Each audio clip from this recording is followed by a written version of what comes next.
hojii addunyaa kanarra jiru hunduma isaatu hojjedhe maalan godharee na jalaa dhufe aga ammaatitti garuu jiruuti fooyyeffachuu hin dandeenye. Gooftaan koo maala yaa Waaqa yaa ayyaana abbaa kooti maaliif na gatte mee maalumaan ta'an jedhee jiruu natti ulfaate hojii nan hin hojjenne takkittiin hin jiru. Maaluma naa wayyaas nan hin gatin qaba abdaarii warra jimaa kasaree mee hojiidhuma naa barbaadii ani numan jiraadha mucattiidhuma tana ummii ishii guutuu na bira jirtu tana maal abbaa kiyyaa tan godhan jedhe maalidhaanan jiraachisa maal abbaa kiyyaa mee hojii naa barbaadii hin jedhe maaliifan kubaa kiyya dhibbatan jedhe garmu gurbaa garmaame garmuu koo garmuu na waamtanii ani immoo ala kanan ture asuma dhaabbadhee dallaa jala dhaabbadhee ilaalaa ture ajaa'iba rabbiin argaa oole maaloo na dhaggeeffadha haati manaa abbaa manaa qabde akkuma harree baddaa salaanii bara akkamii keessa jirraa beekaa ture dhaabbadhee uuman laalaa ture ani immoo dhageeyye na waamtanii taa'anii ofirra gadi taa'anii taa'uu dandeessa maal seete ilma ko na dhageechaa bate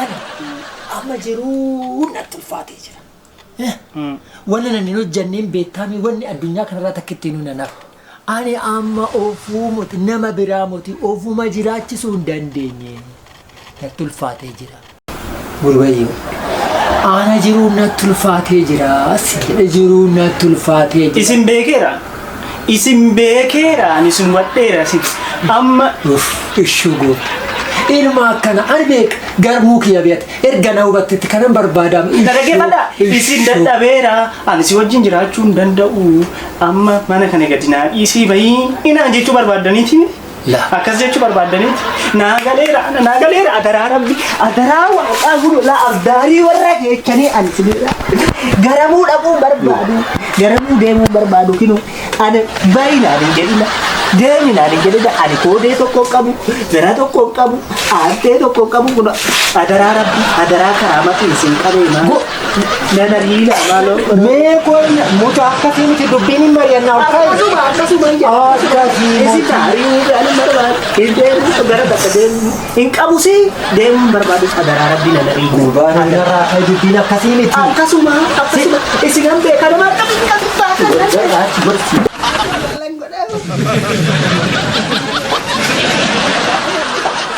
Maakseeti gurbaa waan na jedhe na dhageenye akkanumaan bubbisini na dhageessiin jedhe na dhagachaa moti na dhagaarta maaksee ana na beektaa miti gurbaan ana roorrisaa wanna nani addunyaa kanarratti hin hojjanne hin jiru hin beektaa miti dallaa qoraanii beektaa miti nan beek dallaa qoraan jechuun nan dhaabassan hin ijaarassan isa jedhe nan beek mana qoree mana citaa dhuqee laxxafu dhuqee kanatti mana citaa ijaaru hojjechaa akka turtan nan beek hojii baay'ee hojjechaa wala hin hojjanne jira wala hin hojjanne jira siin jedhe konkolaataa dhiquu ana hin hojjanne jira kana maal mana citaa jeeruuf ana dhiituus immoo kanaafuu ani kana hunda hojjedhe amma soora bahee dadhabeen jira hojii uummachuu qabna hojii nu uumii siin jedhe siuma kaa'ee hojii akkamii barbaadi ka as keechaa baasi laata yaada daa'imendii ta'e warqee ta'e burqisiisiti asitti naa fidi moo kana nyaachuu feetere moo kana nyaachuu feetere dhagaa kana nyaachuu feete moo ana nyaattare sinitti boore ta'uudha maal seetani hojii akkamii yaada seetanii hojii akkamii yaada seetanii hojii akkamii yaada seetanii hojii akkamii yaada seetanii Maali dhaseeta? Yeroo darbe ani bobbaan muddee isin mana fincaanii turre. Gaafa dhufee mana fincaanii dhaqu immoo isin achi hin turre. Ani immoo fiigee mana fincaanii warra qabbanee naanne. Mana fincaanii warra qabbanee gaafa naqu ijuma jabaadheen gadi lafa. Mana fincaanii warra qabbanee malee gaafa mana fincaanii warra qabbanee gadi laalu guutuudha. Kanaaf na dhaggeeffadhaa ka hojiidhaaf. Maaliif mana fincaanii warra qabbanee xuuchisiisu? Maaliif seetan? Na dhaggeeffadhaa. Maaliif seetan? Mana fincaanii warra qabbanee guutuu. Kanaaf yeroo isa xuuchisiisne immoo gatii baay'ina bobbaatiif jecha birrii qarshii baay'ee arganna waan ta'eef namni maaliif xuuchisiisuu hin hojjennu? Maal jettu? Xuuxaa siyaatu rabbi biyaali shiine ayyaana abbaa kooti siyaatu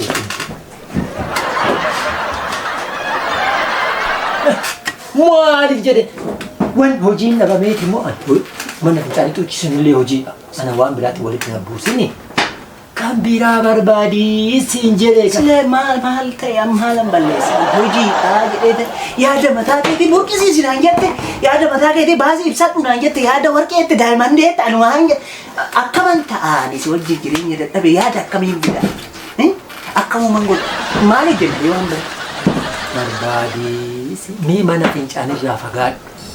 Achi fagaadhuuti barbaadii siin jedhe. Amma allaatti nu wanni biraatu hin argatan nama dhiisi. Suuraa.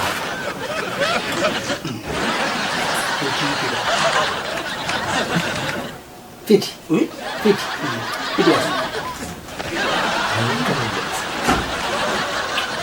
Ta'u hojii biraa.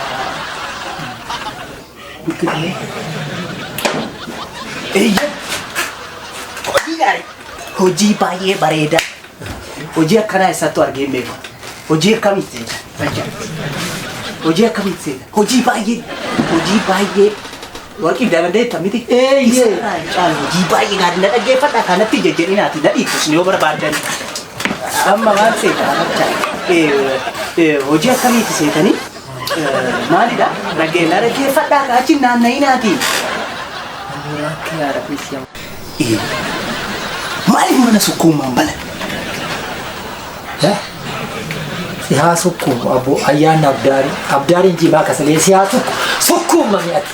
Waaqni siyaa sukkuumu qabee yaa rabbi. Maaloo kana maali kana wannoo jaanjoo maanatti qabee daraa rabbi. Maalan jedhe maalan dubbadha. Mana sukkuumaan jedhe mana sukkuumaa jechuun mana dhidhiibbaa jechuun kiyya namoonni baay'een caccaban luka sukkuumuu dhiibdee deebisuu warroota caccaban warroota bubuqqa'an. Amma sinii gale. Naagal. Kottu. Haa ta'u amma akka isin tuffattan argeera. Kanan jettuure. Ana beektaa moteeri. Ana dhiiftanii marka harka keessan dhungattanii. Haa ta'u. Na beektaa sin jedhan akkan hojii uumaa beekuufi qabdanii kanaaf kun waan gaariidha. Amma naafin maali? Nama kaa hojii baay'ee gaarii isinitti toleera dadhabaa sirriitti malee dammas akkan ta'e na beektu yaada adda yaada baay'ee gaggaarii taara kan burqisiisu beektu mitiire isiniin immoo wanti dhibu tokko hin jiru isinii uumaa keessanii gaditti uumaadha waan taataniif hojii baay'ee hojjechaa turtanii muuxannoo baay'ee qabdu kanaan durallee kanaafuu amma hojii kanallee hojjechuu dandeessu harki keessan immoo qoricha amma yoo barbaadan namoonni dhiiraa dubartiin jaarsaaf jaartiin qeerroo akka barbaadu caccabee dhufeeyyuu deebisuu hin dandeessu waan ta'eef qabbaneessa garmoo kiyya bee ani kanuma afasi jaaladha bee ati bee dhuguma dhiira dhuguma goota bee leenci amma maal goona latti moon jijjiiramina amma mee maal goona amma kaayi amma maal goona seetan amma hin kaana shaakalii godhuu qabdu irraa turtaniitu waan ta'eef shaakalii godhuu qabdu maal goona maangoo fi waraqaa balbala irratti maxxanfannu hojjisiifannee dhufuu qabna waan ta'eef amma akkasii maangoon immoo shaakalii dhidhiibbaadha baay'ee namatti tolte waan ta'eef akkas goona. Eegan ture irratti udum jalaan banii yaadni tuni qabannee haa deemu. Maal jechuudha ree amma jalqabna. Amma maal nyaannee bullaale har'a qaba har'a jalqabu qaba. Har'uma jalqabna. Eeyyeen Har'uma jalqabu qabna amma fidana waan ittiin bulluu qabna amma barbaanne deemni amma waan amma jettaa deemne toshaaqaa. Silaa irraa akkamtii jalqabna ree? Dheerechinis siin jedhe siin galuu yaan amma barbaadaan siin jedhe yaada bareedaadha. Namni guutee jira hin dhufa hin rakkatiin. Namni sukkuumamu yoo dhufiin namni osoo hin beekin akkamitti har'uma jalqaba maree yookaan boru waan hundaa qopheeffannee malee. Isa anaaf isii siin jedhe kan itti deemama waan amma jenne kana deemnee barbaanna. Akkasuma yaada. Waayee. Dhugaa rabbii ana. Maal waayaan warra jimaa kasalee daar warra jimaa kasalee naaf itti kadhaan kiyya lafan bu'u. Kootu. Haa ta'u gaa. Afachaa. Afachaa maal babbaayisiin haa cufa keessan irratti aadee. Kootu sii qabeena. Haa ta'u gaa erga jettan waan hin jedhu. Maaliif nama tokko nama karaarra deemtu cabsee isin fidee dhufne achumaan shaakalliis irratti barattu yoo dandeettii deebisuu qabaattan immoo achumaan deebistanii fi qarshii argachuu dandeessu. Maali jechuudha? Banaanatti fiduuf taata. Banaasiif taafidu abboo abbaarii warra biyya banaasiif taafidu. Ani sila wanna biraan jennaan yoo nu fayyade jedheetanii maal ilmi namaa caccabuu miti hin du'aayyuu eboon akkatti laphee keessa seenee asiin baay'uu siriidhaa nama banaanatti fidda maal jechuudhaan fayyuu dhufu malee dhibamuu. Haa ta'u amma hin dubbadhu. Leelii shiidiitu. Kottu. Dhiise.